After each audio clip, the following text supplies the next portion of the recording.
Hello, students. So today we'll be looking at the organization of life, starting with cells. We all know that cells is the basic unit of life. All living organisms are made up of units called cells. So cell forms the basis of all other organizations of life, which we'll be looking into as we proceed. Some cells have specialized functions. All cells have a common feature. Both plant and animal cells have a cell surface membrane, cytoplasm, and a nucleus. Cells are too small to see with the naked eyes but are visible with the use of light or electron microscope. The animal cell has the following. It has the cell surface membrane, cytoplasm, vacuole, secretory vesicles, nucleus, lysosome. The absence of cellular cell wall in the animal cell means that it has an irregular shape. Glycogen is the storage form of carbohydrates in animal cell. So these we have the structures in the animal cell. The cytoplasm of the animal cell is dense with many organelles and dissolved substances.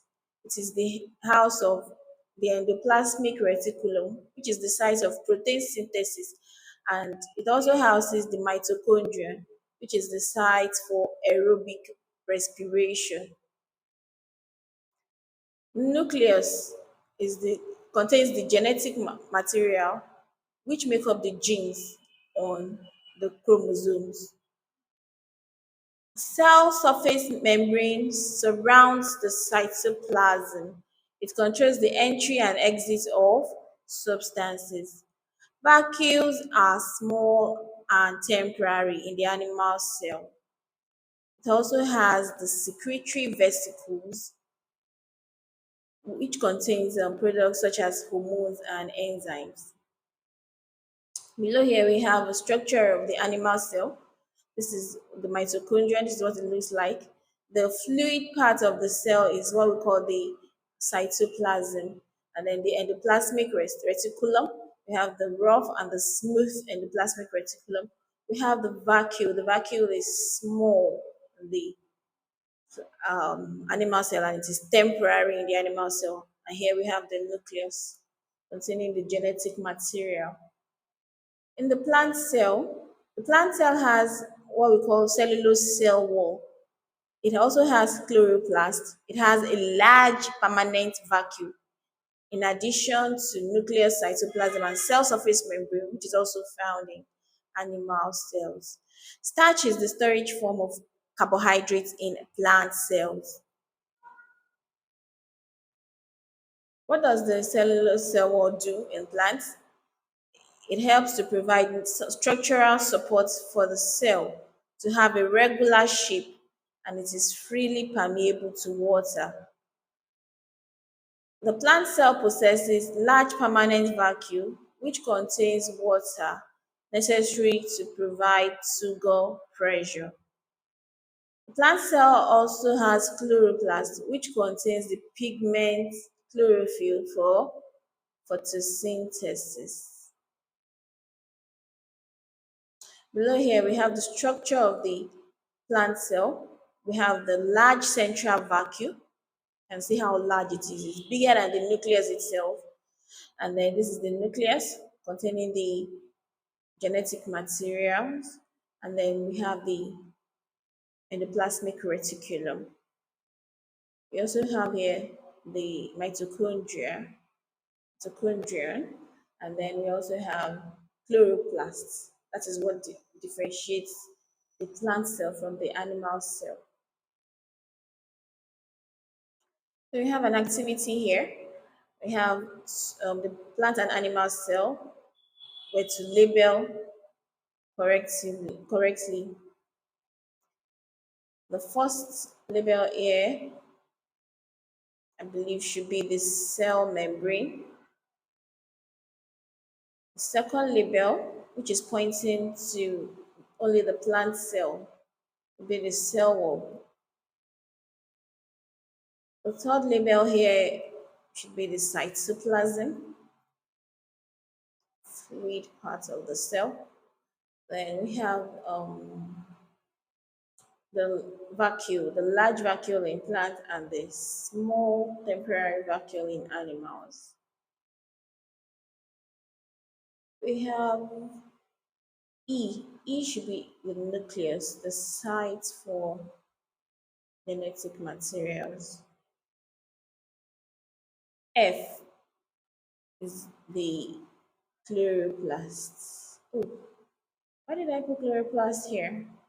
Chloroplast should be here, while cytoplasm should be here. Cytoplasm. And then we have the mitochondria. Mitochondria right here. And then the endoplasmic reticulum. Correct. So the organization of living organisms starts with cells, which could be specialized cells. We have different cells which have particular structures designed to help them carry out specific tasks. So we have the red blood cell, for example.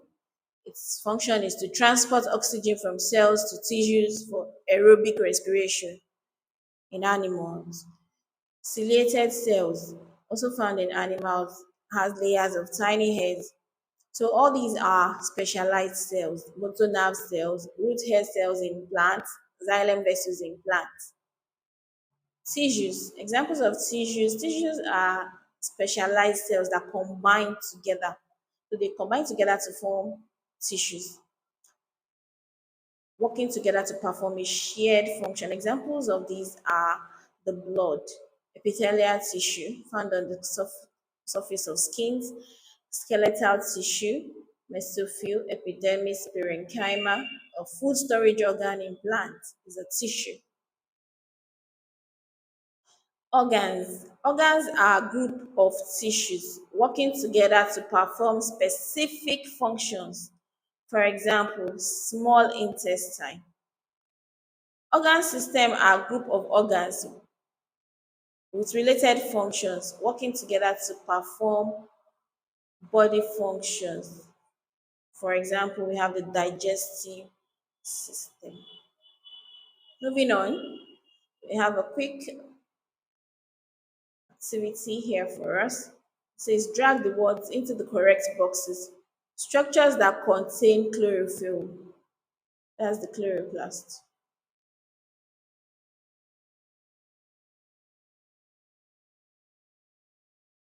Cavity found only in plant cells. That should be the vacuole. Although it's found in animal cells too, but it's permanent in the plant cells. Surrounds a plant cell and contains cellulose. That will be the cell wall. Main site of protein synthesis. The main site of protein synthesis is endoplasmic reticulum.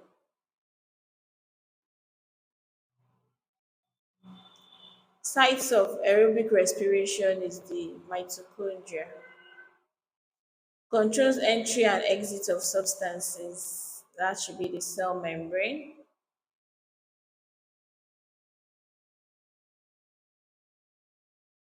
Carries genetic information and controls cell activities. Okay, that should be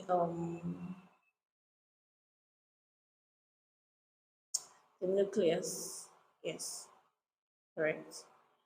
Site of aerobic respiration, cytoplasm. Let's check. So that's all correct. Moving on, we have a simple illustration here. Says the blood vessels shown are all parts of the same organ system. Let's check. Correct. The diagram above shows a plant cell. A biologist wants to find out the number of chromosomes it contains. Which labeled parts should be examined more closely? So that's the nucleus. What are leaves examples of? Leaves are examples of organs made up of tissues. So with this, we come to the end of cell structure. Remember to join us for the next class. Check us out on www.edubbey.com for more resources. Thank you.